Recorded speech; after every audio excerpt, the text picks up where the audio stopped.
15 বছর ধরে চড়া মামলায় অবশেষে রায়ের আসামিদের কারো অপরাধ পাওয়া যায়, অথচ তৎকালীন প্রধানমন্ত্রী শেখ হাসিনা বলতেন ওরা এতিমের টাকা মেরে খায়।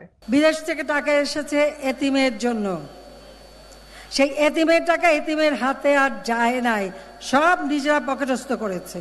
আওয়ামী রেজিমে বিএনপি চেয়ারপারসন খালেদা জিয়ার বিরুদ্ধে করা অন্যতম আলোচিত জিয়া অরফানেজ ট্রাস্ট দুর্নীতি মামলা আজ প্রধান বিচারপতি সৈয়দ রিফাত আহমেদের নেতৃত্বাধীন 5 সদস্যের আপিল বেঞ্চ এই মামলার রায় বলেন আসামিদের কারো অপরাধ পাওয়া যায়নি।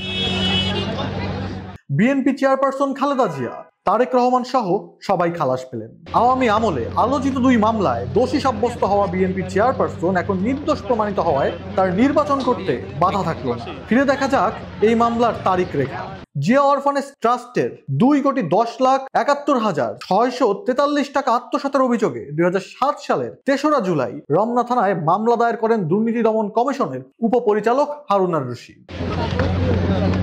2009 সালের 5 আগস্ট খালেদা জিয়া, তারেক রহমান সহ 5 জনের বিরুদ্ধে অভিযোগপত্র দাখিল করা হয়।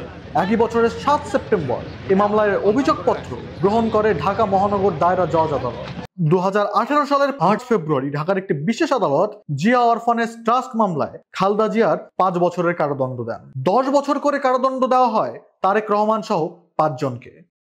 ওই বছরের 20 ফেব্রুয়ারি খালেদা জিয়া এ রায়ের বিরুদ্ধে আপিল করলে খালেদা জিয়ার সাজা বৃদ্ধি চেয়ে দুদকও হাইকোর্টে আবেদন করে। 2 আবেদনের শুনানি করে 2018 সালের 30 অক্টোবর বিচারপতি এম এনায়েতুর রহিম ও বিচারপতি মোহাম্মদ মোস্তাফিজুর রহমানের বেঞ্চ খালেদা জিয়া সহ আসামিদের আপিল আবেদন খারিজ করে দেয়। দুদকের আবেদন মঞ্জুর করে খালেদা জিয়ার সাজা 5 বছর থেকে বাড়িয়ে 10 বছর করা হয়।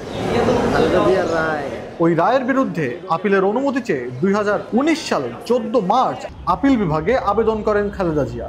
ছাত্র নাগরিক অভ্যুত্থানের মধ্য দিয়ে আওয়ামী সরকারের পতনের পর সে আবেদন শুনানির শেষে গত বছরের 10 নভেম্বর আপিল বিভাগ তার সাজা স্থগিত করে আপিলের অনুমতি দেয়। সর্বোচ্চ আদালতের সর্বশেষ শুনানিতে এই মামলা থেকে খালাস পান বেগম খালেদা জিয়া। ফলে আসন্ন নির্বাচনে অংশ নিতে সাবেক এই প্রধানমন্ত্রী রইল না আর কোনো আইনি বাধা।